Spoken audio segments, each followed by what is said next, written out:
नमस्कार, मैं हूं विषम सिंह क्रांति और आप देख रहे हैं शुभ समय मीडिया हाउस का ssnews.in मुंबई कर लाइव। आपका स्वागत करता हूं।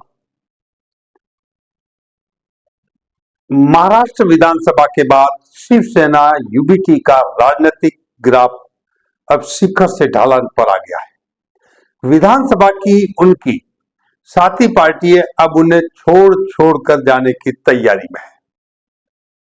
ये तो समय बताएगा, लेकिन इस समय इस हार और दुर्गति का श्रेय स्वयं उद्धव ठाकरे को लेना चाहिए और उसके बाद शरद पवार और कांग्रेस जिम्मेदार है।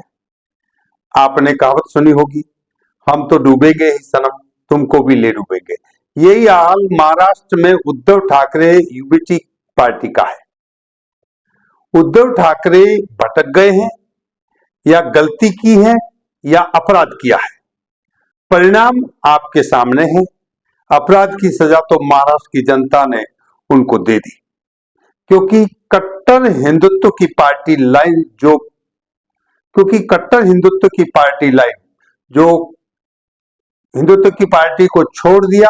बाला साहेब ठाकरे ने अपने खून पसीने से जिस शिवसेना पार्टी को सिंचित किया, खड़ा किया और बड़ा किया, पार्टी की उस विरासत को उद्धव ठाकरे ने पिछले 5 साल में धर्मनिरपेक्षता का चोला पहनकर खत्म कर दिया। आज पार्टी को उस स्थान पर लाकर खड़ा कर दिया है जहां कोहरा और धुंध के अलावा कुछ भी दिखाई नहीं देता है। यदि महायुति में कोई अप्रिय राजनीतिक घटना नहीं होती है तो आने वाला समय मुंबई और ठाणे की महानगर पालिका में महायुति परचम लहरा सकती है। यदि उद्धव यूबीटी अपनी ओरिजिनल राजनीतिक मार्ग पर आकर अकेले चुनाव लड़े तो महानगर पालिका उनके लिए थोड़ी आसान हो सकती है। चर्चा है कि मार्च 2025 के आसपास महानगर पालिकाओं के चुनाव हो सकते हैं। उद्धव यूबीटी जो लगातार महानगर पालिकाओं पर शासन करती आई है, बरकरार रखने की चुनौती भी है। यदि कोई सुबह का भूला शाम को घर आ जाए तो वो भूला भूला नहीं कहलाता, मगर यहाँ कितनी शामें हो गई। ये थोड़ा समसामयिक तो नहीं लगता है, मगर राजनीति में कुछ भी असंभव नहीं है। क्या अब उद्धव यूबीटी के लिए उस दलदल से बाहर आकर अपनी ओरिजिनल विचारधारा में लौटना संभव है? उसके लिए कपड़ा भिगोने में समय नहीं लगता है, कपड़ा सुखाने में समय लगता है। आज उद्धव यूबीटी अली पार्टी बन चुकी है। जिहादियों ने चुनाव में यदि उद्धव का साथ दिया है तो इसीलिए नहीं दिया है कि उद्धव को साथ देना था, इसीलिए दिया है कि भाजपा विरोधी जो भी पार्टी है उनका सहयोग करना और भाजपा को दिल्ली से भी नेताबंद करना, उसको हटाना वहां से। ये संदेश को महाराष्ट्र की जनता समझ गई, देश समझ गया। इसलिए महाराष्ट्र में वोट जिहाद के खिलाफ देवेंद्र फडणवीस ने धर्म युद्ध का आगाज किया और प्रधानमंत्री नरेंद्र मोदी के एक रहेंगे तो सेफ रहेंगे का मंत्र कारगर साबित हुआ। इसका परिणाम हमारे सामने है। दूसरी तरफ महाराष्ट्र की जनता असहनीय वेदना से पीड़ित थी कि जिस बाला साहेब ठाकरे के आगे हिंदू हृदय सम्राट लगता था, अब जनाब लगने लगा है। उनको राहत मिली महायुति को वोट देकर। यूबीटी की कट्टर हिंदुत्व की छवि को कोड हो गया है। खुजलाए तो खून निकले, कह भी नहीं सकते और सह भी नहीं सकते।